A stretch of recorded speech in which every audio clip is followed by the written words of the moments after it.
और मैं एक नात पेश करना चाहता हूँ। ये इरशाद हो जो कि मैंने खुद से लिखी है। जी अल्हम्दुलिल्लाह। या खुदा या खुदा या खुदा या खुदा या खुदा या खुदा या खुदा या खुदा मेरा दिल भी कहा मेरी जान भी कहा मेरा दिल भी कहा मेरी जान भी कहा या खुदा या खुदा या खुदा या खुदा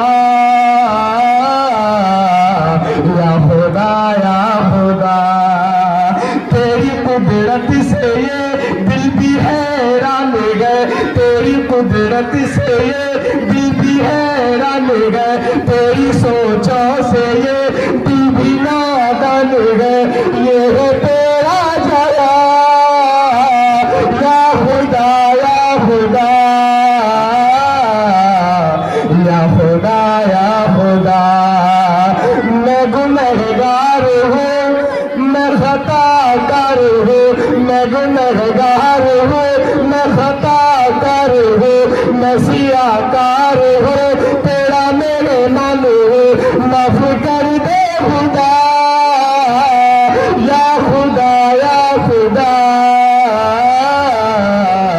या खुदा या खुदा।